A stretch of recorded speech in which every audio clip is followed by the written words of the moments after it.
من جوار كانت معالمه شاهد عيان على واقع يعاد تشكيله بوحي السماء.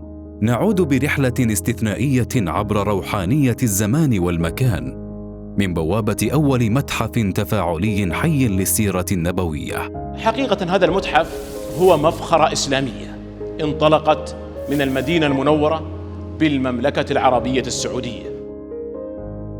خطوات قصيرة تفصل العابر إلى أجنحته 30 وبين أحدث شاشاته التفاعلية وأكثر من 200 فيلم وثائقي عن دهشة تصنعها دقة العرض وشموله في محاكاة المجتمع النبوي ب350 أسلوب تربوي ووسيلة تعليمية و500 تحفة أثرية من مقتنيات ذلك العهد الشريف يكاد يلامسها ويعيش بيئتها.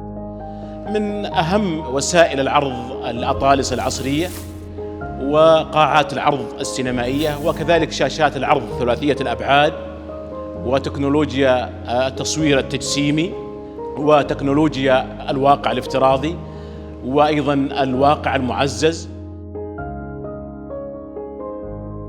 يقف زائره على عتبة تاريخ إنساني وتفاصيل دقيقة لواقع نبوي كتبت سطوره بالخير والرحمة للأرض والإنسان.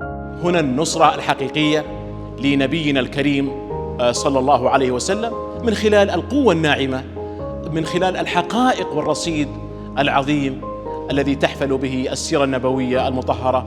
الواقع من هنا ترسخت أيضا قيم الإخاء والتعايش الإنساني لتلهم العالم بأسره بسماحتها وحفظها للحقوق، وذلك يجعلنا نستذكر وثيقة المدينة المنورة، دستور الإخاء والتعايش الإنساني.